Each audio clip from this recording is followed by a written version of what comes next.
मैं आप बहनों को एक कृष्ण जी के बहुत ही प्यारे प्यारे से जो भजन हैं तो वो मैं गा के सुना रही हूँ आपको। और ये जो कृष्ण जी है, इस ज्ञान के अंदर भी हमारे को कृष्ण जी की जो है बहुत ही ज़्यादा महिमा है।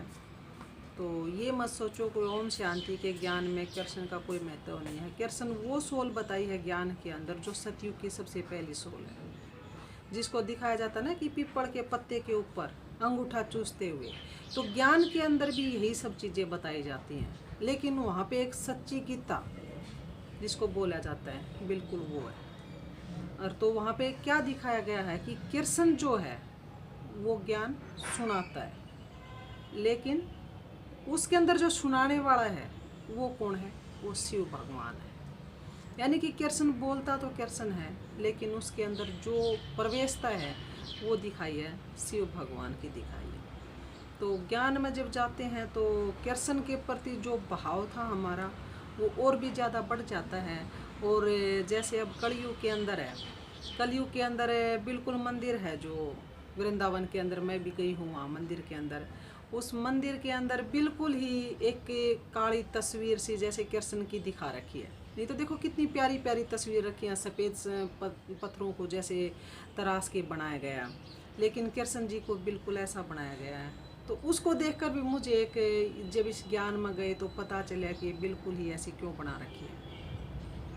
क्योंकि कलयुग के अंत तक ज्ञान में भी बताया गया है कि सभी आत्माएं बिल्कुल काली हो जाती हैं, और अब तो कलयुग का बिल्कुल अंत आ रहा है। तो उसमें यही बताया गया है कि जब भगवान की तस्वीर को भी मंदिर में बिल्कुल काला रख दिया गया है, तो इसका सिंबल भी समझो कि इसका इशारा क्या है। लेकिन इंसान है, इशारा नहीं समझते। इंसान सिर्फ जाते हैं और उन चीज़ों पर देखा देखी करते हैं। तो ये भी एक सोचने वाली बात है कि भाई ऐसी तस्वीर मंदिर में रखी हुई है, क्या सफ़ेद संगमरमर की जैसे और मंदिरों में तस्वीर रखी हैं और देवी देवताओं की रखी हुई है, इसको काला क्यों बना दिया गया? ये भी नहीं समझा कभी। लेकिन ज्ञान में गए तो पता चला कि ये काला क्यों बना दिया गया, क्योंकि कलयुग में कोई साफ रहता ही नहीं है।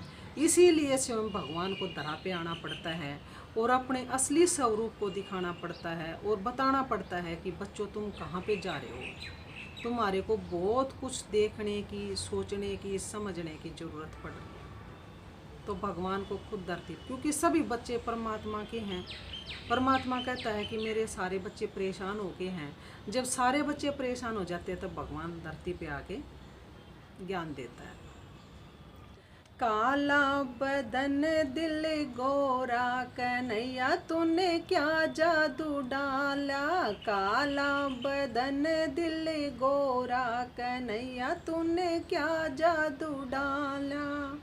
बाके नैना तेरी बाकी अदाएं, बाके नैना तेरी बाकी अदाएं, तूने दीवाना कर डाला कन्हैया तूने क्या जादू डाला, तूने दीवाना कर डाला कन्हैया तूने क्या जादू डाला। धरिया दिरणी पर मुरली बजावे, धरिया दिरणी पर मुरली बजावे, मुरली धर गोपाला कन्हैया तूने क्या जादू डाला, मुरली धर गोपाला कन्हैया तूने क्या जादू डाला।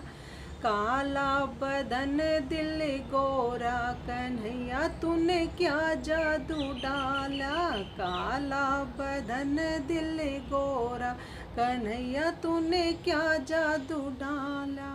बोला समन सकी मोह लिया है, बोला समन सकी मोह लिया है, जपूं तेरे नाम की माला कन्हैया तूने क्या जादू डाला, जपूं तेरे नाम की माला कन्हैया तूने क्या जादू डाला।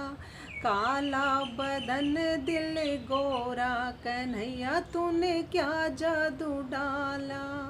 सारा जहान अब क्या क्या कहेगा, सारा जहान अब क्या क्या कहेगा, तेरा हर रंग निराला कन्हैया तूने क्या जादू डाला। तेरा हर रंग निराला कन्हैया तूने क्या जादू डाला। काला बदन दिल गोरा कन्हैया तूने क्या जादू डाला। काला बदन दिल गोरा कन्हैया तूने क्या जादू डाला।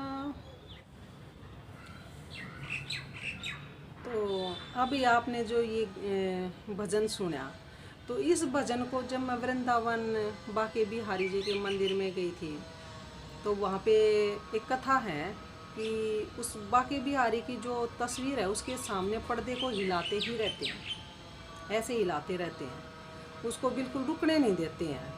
तो भाई ये पूछा गया कि मैं कैसे क्यों हिला रहे हैं इसको, पर्दे को देखने क्यों नहीं देते तस्वीर को पूरी तरह से।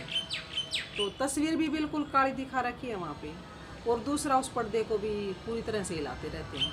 तो वहाँ पे बताया गया कि एक बार एक किसी को भगत आया वहाँ पे कि जो मतलब भगवान की तस्वीर को देखते हुए और उस तस्वीर को ही अपनी आँखों से चुरा के लेके चला गया, और जब थोड़ी सी देर के बाद देखा तो मंदिर में वो तस्वीर नहीं मिली थी। तो उस दिन के बाद कि फिर बाद में पता चला कि कोई एक भगत ऐसा था कि जो तस्वीर को ही चुरा के लेके चला गया अपनी नज़रों से। तो उस दिन के बाद इस पर्दे को बार बार हिलाते रहते हैं क्या, ताकि कोई भगत ज़्यादा देर तक इसकी तरफ देख ना सके। ये वहाँ की कहानी थी। अब इस कहानी को देखो और फिर ज्ञान के माध्यम से मैं इसको देखती हूँ कि ज्ञान के अंदर भी कहा गया है जैसी दृष्टि वैसी सृष्टि। ठीक है, तो यानी कि दृष्टि से ही सब कुछ प्योर होना है। अब उस भगत की आंखों में इतनी चमक थी या इतना उसका भाव तेज था कि वो भगवान की तस्वीर को चुरा के ले जा सका है। सोचो एक बार। और सब वहाँ पे जो बैठे थे वो कुछ नहीं कर पाए। यानी कि भगवान को चुराने के लिए क्या चीज़ की ज़रूरत है? हमारी जो नज़र बिल्कुल प्योर होनी चाहिए।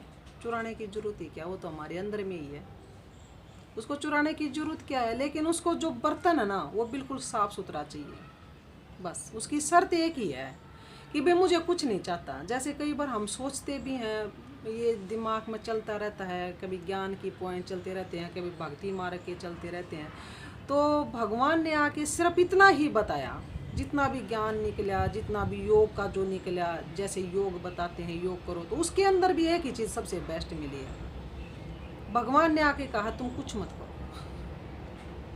इतना सरल है उसका कहना, और इतना सरल है अगर कोई इसको मानता है तो। उसने कहा कि तुम कुछ मत करो,